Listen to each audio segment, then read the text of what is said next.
Okay, let's start with writing SQL commands. SQL statement consists of reserved words and user defined words. तो ये दो words के बारे में बात की गई। रिजर्व वर्ड्स वो होते हैं जिनको आप चेंज नहीं कर सकते और यूजर डिफाइंड वर्ड्स हैं जो हम लोग खुद से दे सकते हैं। Reserved words are a fixed part of SQL and must be spelled exactly as required and can't be split across lines. इसका क्या मतलब है कि रिजर्व वर्ड जो हैं जो एसक्यूएल के पार्ट में फिक्स कर दिए गए हैं वो आपने उसके स्पेलिंग को चेंज नहीं कर सकते।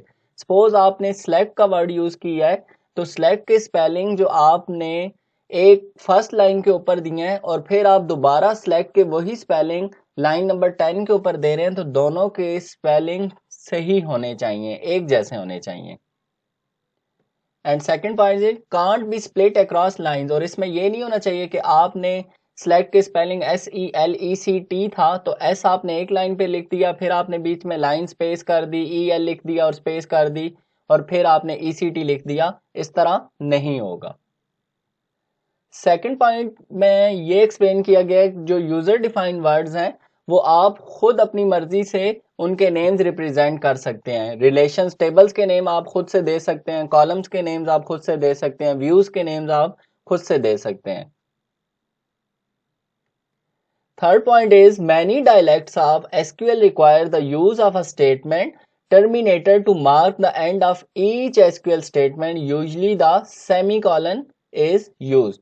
तो थर्ड पॉइंट में ये बताया गया है कि जब भी आपकी SQL स्टेटमेंट कंप्लीट होगी तो हम उसको टर्मिनेट करने के लिए जो एक चीज यूज करेंगे, एक मार्क यूज करेंगे, दैट इज सेमीकॉलन या सिंबल आप कह सकते हैं। जो सिंबल आप यहाँ पे यूज करेंगे दैट इज सेमीकॉलन। तो आपको पता चल जाएगा कि आपकी SQL स्टेटमेंट यहाँ पे टर्मिनेट हो चुकी है, कंप्लीट हो चुकी है।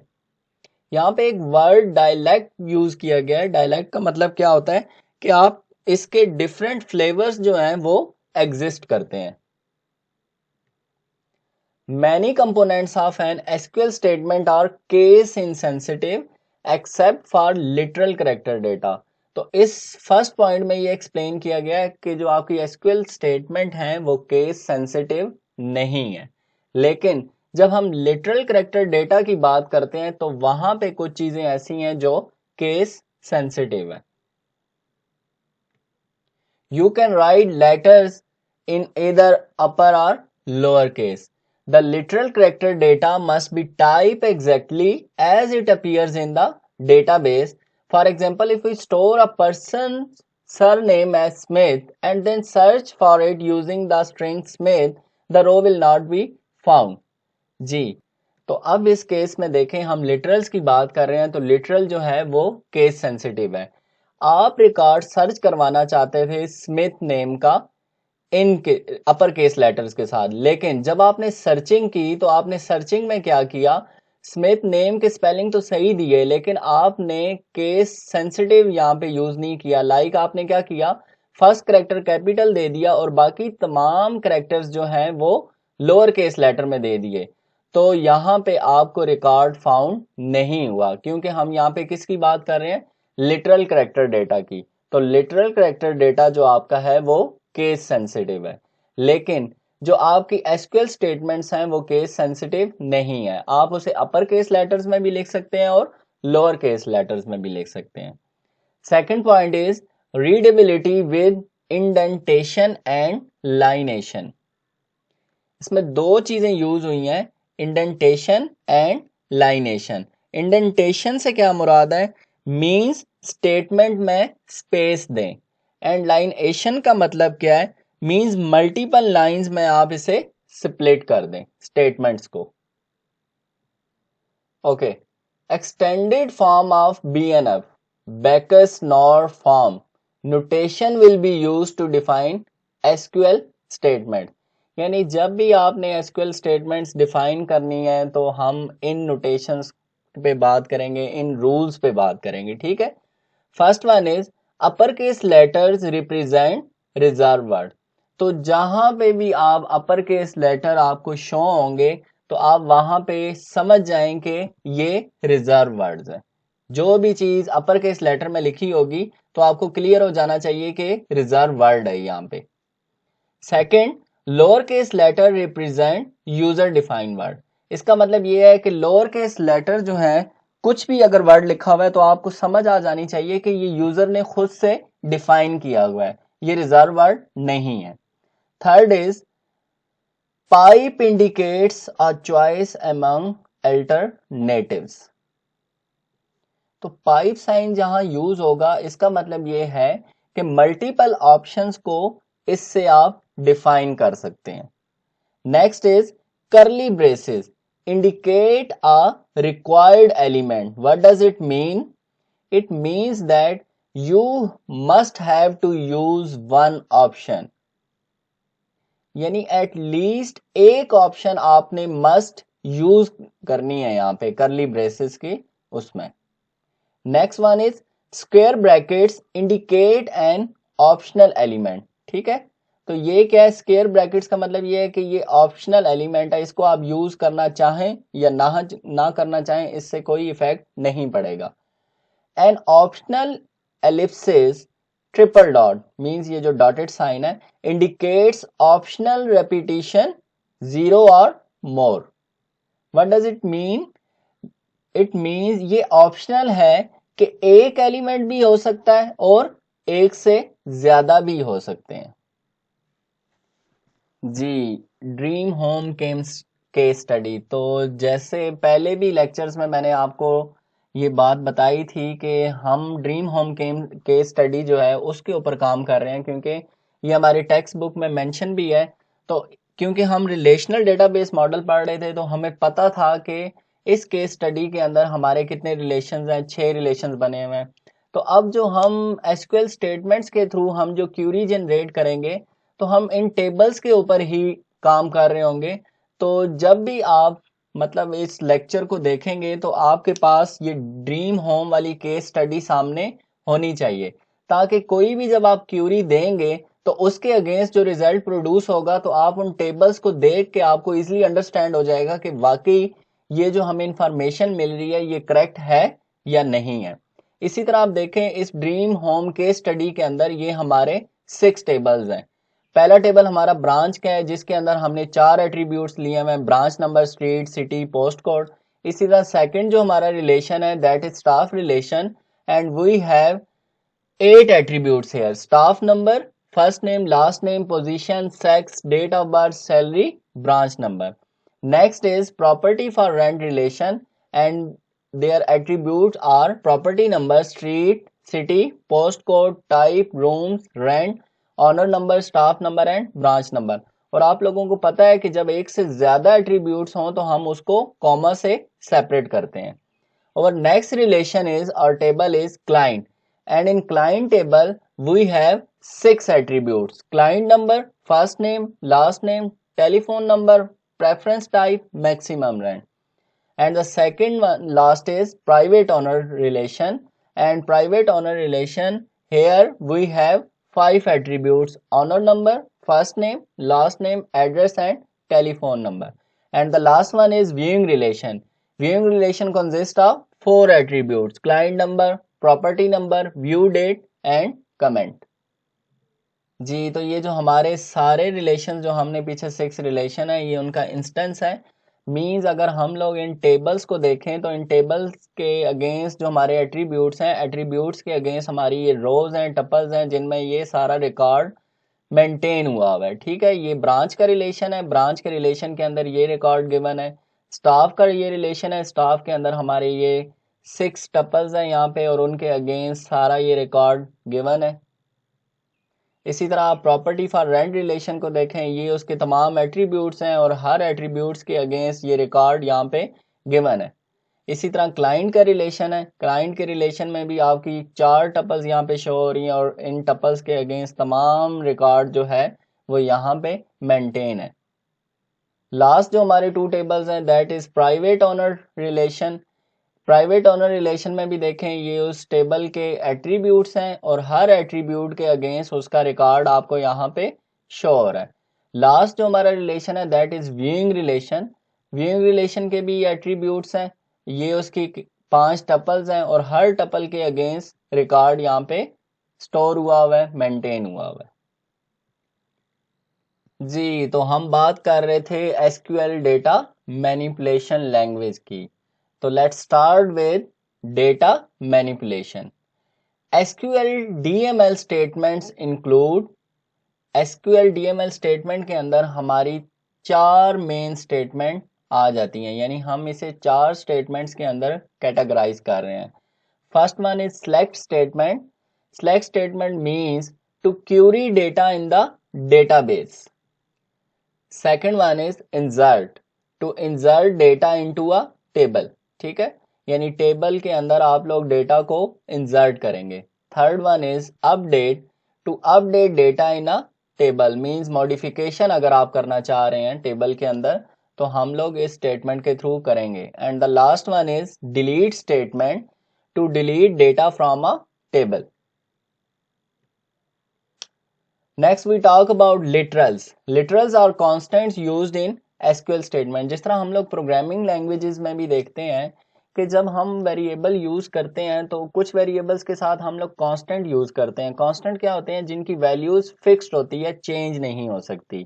तो इसी तरह लिटरल्स जो हैं एसक्यूएल स्टेटमेंट के अंदर एज अ कांस्टेंट यूज होते हैं। All non numeric literals must be enclosed in single quotes, ठीक है। तो जो आपके न्यूमेरिक डिजिट्स नहीं है उन लिटरल्स को हम लोग सिंगल कोट्स के अंदर रिप्रेजेंट करते हैं, लेकिन जितना आपका न्यूमेरिक डेटा है उसको आप लोग सिंगल कोट के अंदर रिप्रेजेंट नहीं करेंगे। फर्स्ट पॉइंट में ये एक्सप्लेन किया गया है कि एसक्यूएल स्टेटमेंट के थ्रू हम लोग डेटा को रिट्रीव करेंगे और डेटा को डिस्प्ले करेंगे जो डेटा एक और एक से ज्यादा रिलेशंस के थ्रू हमें मिल रहा है। सेकंड पॉइंट जो है इसमें यह बताया गया है कि जिस तरह हम लोग रिलेशनल अलजेब्रा के अंदर हम डिफरेंट ऑपरेशंस परफॉर्म करते थे, सिलेक्शन का, रिस्ट्रिक्शन का, प्रोजेक्शन का और जॉइन ऑपरेशंस का, तो यहाँ पे एसक्यूएल स्टेटमेंट के अंदर हम ये बहुत पावरफुल कमांड है, ठीक है। एसक्यूएल स्टेटमेंट जो है बहुत पावरफुल है, यानी आप एक कमांड के थ्रू ही ये तमाम ऑपरेशन परफॉर्म कर सकते थे जिस तरह हम लोग रिलेशनल अलजेब्रा के अंदर परफॉर्म कर रहे थे। Select is the most frequently used SQL command, ठीक है। तो आपको एक चीज याद होनी चाहिए कि जो सेलेक्ट स्टेटमेंट है वो सबसे ज्यादा यूज होगी, ठीक है जी। तो अब हम सेलेक्ट स्टेटमेंट की जनरल फॉर्म जरा देख लेते हैं। सबसे पहले देखें सेलेक्ट। यहां पे आपको एक चीज मैंने पहले भी बताई थी कि जो भी अपर केस लेटर में वर्ड आ जाएगा तो आपको समझ आ जानी चाहिए कि वो क्या है, रिजर्व वर्ड है, ठीक है। उसके बाद स्क्वायर ब्रैकेट्स आ चुकी हैं। स्क्वायर ब्रैकेट्स में दो वर्ड यूज हो रहे हैं, डिस्टिंक्ट और ऑल, और इन दोनों के दरमियान पाइप साइन यूज हो रहा है। इसका क्या मतलब है? स्क्वायर ब्रैकेट्स आ चुकी हैं, इसका मतलब ये है कि ये ऑप्शनल चीजें हैं, यूज करना चाहें या ना। और इसके अंदर दो ऑप्शंस आ चुकी हैं, डिस्टिंक्ट की और ऑल की। दो चॉइसेस को सेपरेट करने के लिए यहाँ पे क्या यूज हुआ है? पाइप साइन यूज हुआ है। नेक्स्ट क्या है आपकी? करली ब्रेसेस। करली ब्रेसेस के बाद स्टेरिक पाइप साइन यूज हुआ है। ये आपकी स्क्वायर ब्रैकेट, इसमें column expression as new name, उसके बाद square brackets comma dotted line show हो रही है और करली ब्रेसेस को क्लोज किया गया है। करली ब्रेसेस का मैंने आपको क्या बताया था कि इनमें से कोई ना कोई एलिमेंट हमने जरूर लेना है, ठीक है। और इसके बाद ये जो कॉमा और डॉटेड है इसका मतलब क्या है कि यहाँ पे एक कॉलम भी हो सकता है और मल्टीपल कॉलम्स भी हो सकते हैं। Next from. फ्रॉम भी आपका रिजर्व वर्ड है। यहाँ पे आपने क्या है, टेबल नेम ली है। टेबल नेम जो है वो यहाँ पे यूजर डिफाइंड है, ठीक है। यहाँ पे यूजर खुद से टेबल का नेम डिफाइन कर सकता है। एलियास, उसके बाद स्क्वायर ब्रैकेट्स कॉमा और वही डॉटेड आपको शो हो रहा है। टेबल को अपनी मर्जी का नाम हम यहाँ पे दे रहे हैं, ठीक है। और इसका क्या मतलब है कि एक टेबल या मल्टीपल टेबल हो सकते हैं और इसको हमने किस से सेपरेट किया है? हम इसको कॉमा से सेपरेट करते हैं। नेक्स्ट जो है स्क्वायर ब्रैकेट के अंदर आपकी वेयर कंडीशन है, ठीक है। तो ये यहाँ पे कंडीशन जो है आपकी ऑप्शनल है, ऑप्शनल कैसे है? क्योंकि हमने पढ़ा था कि जो स्क्वायर ब्रैकेट्स के अंदर चीज आ जाती है वो ऑप्शनल होती है। नेक्स्ट इज स्क्वायर ब्रैकेट्स के अंदर क्या है? Group by column list. और नेक्स्ट स्क्वायर ब्रैकेट के अंदर हैविंग कंडीशन है, और नेक्स्ट स्क्वायर ब्रैकेट के अंदर ऑर्डर बाय कॉमन लिस्ट है। तो ये चारों जो हैं ये आपकी ऑप्शनल चीजें हैं। ग्रुप बाय जो है ये ग्रुपिंग के लिए है, ठीक है। हैविंग कंडीशन जो है, और अगर आपने यहाँ पे सॉर्टिंग करनी है, ठीक है, तो उसके लिए हम लोग क्या यूज करेंगे? ऑर्डर बाय यूज करेंगे। तो एक बात आप याद रखें कि इनमें सिलेक्ट और फ्रॉम की जो स्टेटमेंट है, रिजर्व वर्ड है, वो मस्ट होनी चाहिए, ठीक है। बाकी ये चीजें क्या है? ये बाकी सारी चीजें आपकी ऑप्शनल है। जी, processing sequence, what does it mean? It means SQL statement किस सीक्वेंस में प्रोसेस होनी चाहिए, ठीक है। सबसे पहला क्या है? फ्रॉम स्पेसिफाइज द टेबल और टेबल्स टू बी यूज्ड। इसका मतलब ये है कि किस टेबल में से डेटा एक्सेस करना है। Next one is where.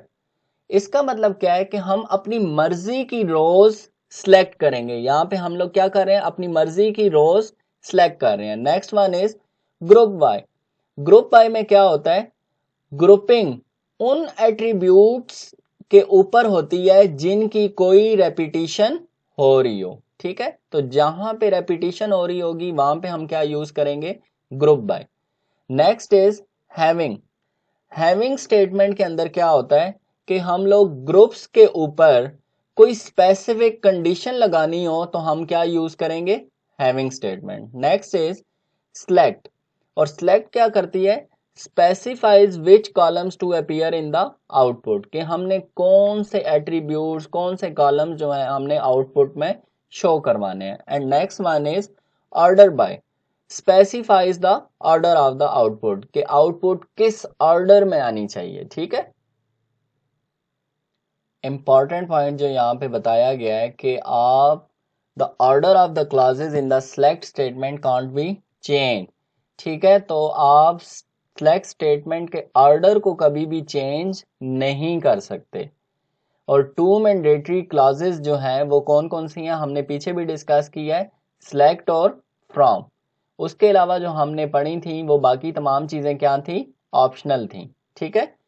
The select operation is closed. इसका मतलब क्या है? The result of a query on a table is another table. तो सिलेक्ट ऑपरेशन जब आपका खत्म होगा तो क्यूरी जो आपने लगाई थी उसके अगेंस्ट जो आपको रिजल्ट मिल रहा है वो किसी एक टेबल से मिल रहा है, या वो टेबल आपस में एक दूसरे के साथ इंटीग्रेटेड है और उन टेबल्स का रिजल्ट आपको एक ही सिलेक्ट क्यूरी, एक ही सिलेक्ट स्टेटमेंट के अगेंस्ट शो हो रहा है। Okay, let's start with the examples. Our first example is list full details of all staff.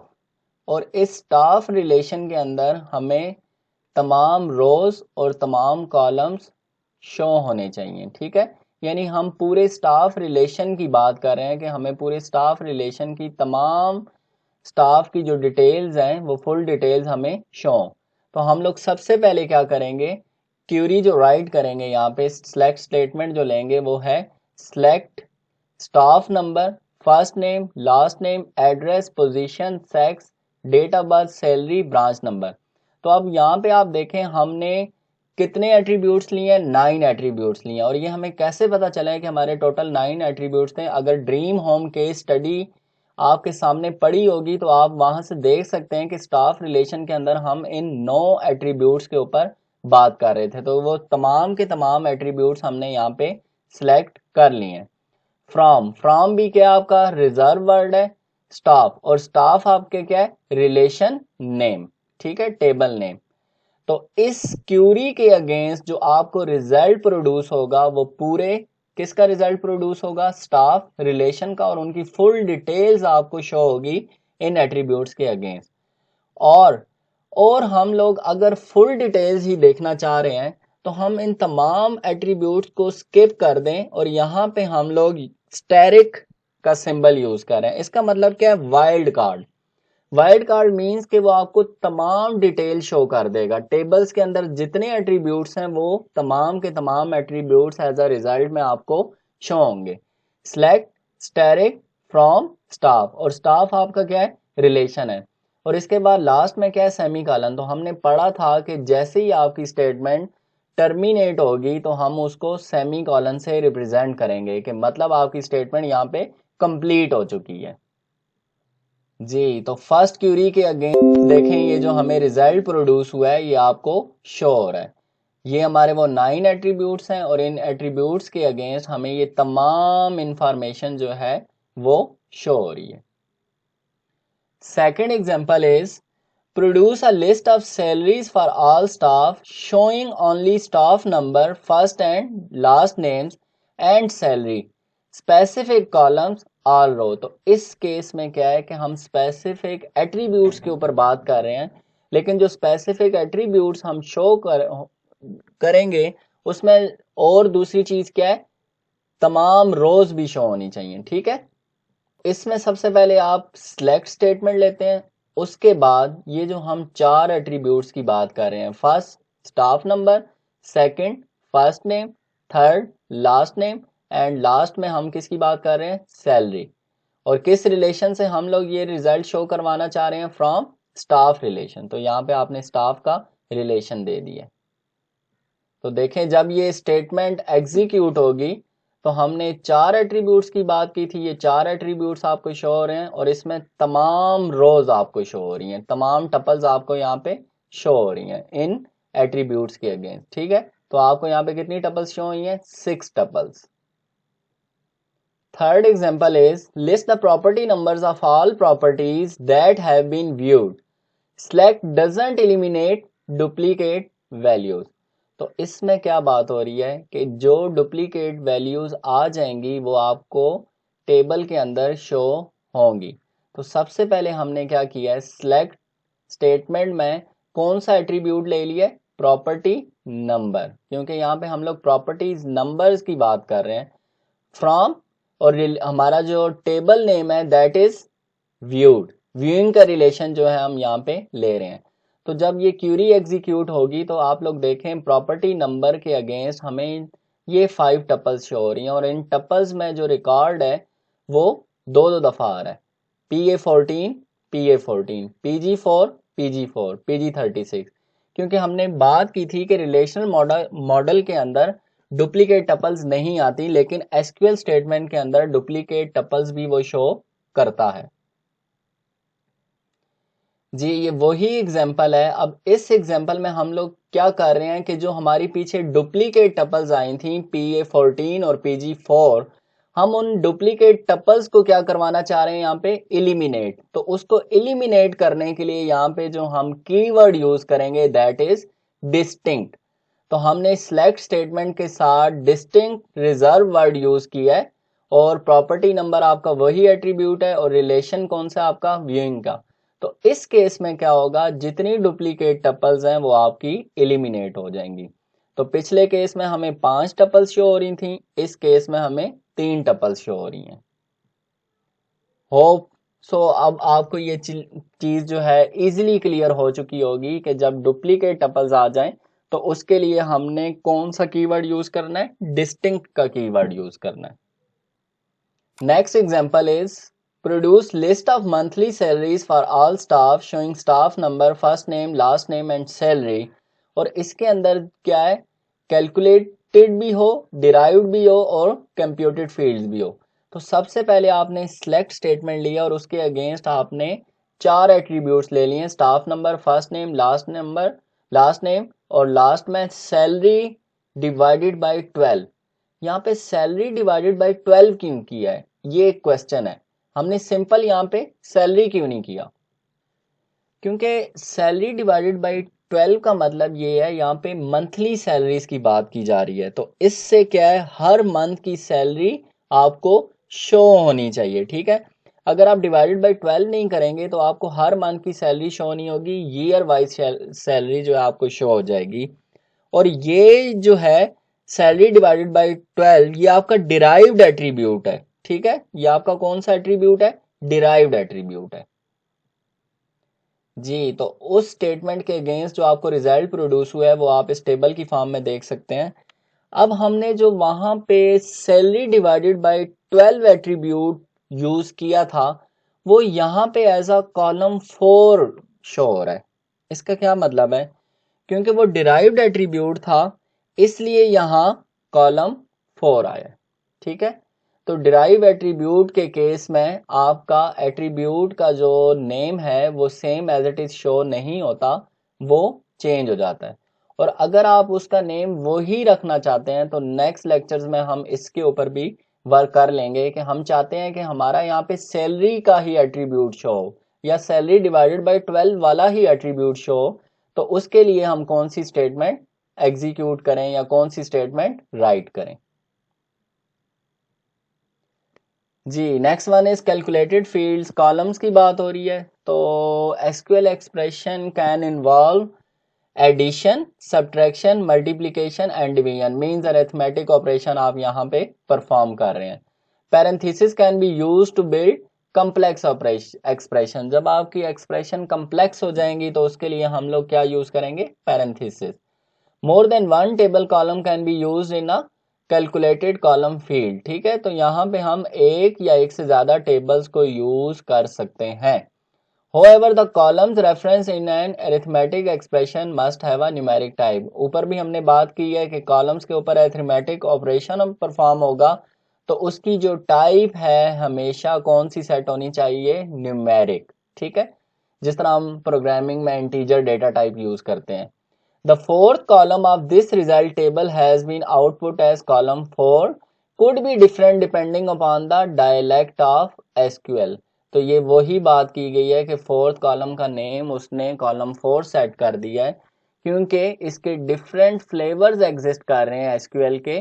बाज एसक्यूएल में ये आपको सैलरी डिवाइडेड बाय 12 एट्रीब्यूट का नेम ही शो करेगा, लेकिन क्योंकि इसके डायलैक्ट्स, इसके फ्लेवर डिफरेंट हैं और डिफरेंट फ्लेवर एसक्यूएल के अंदर एग्जिस्ट कर रहे हैं, तो यहाँ पे इस फ्लेवर में उसने उसका नाम कॉलम 4 सेट कर दिया।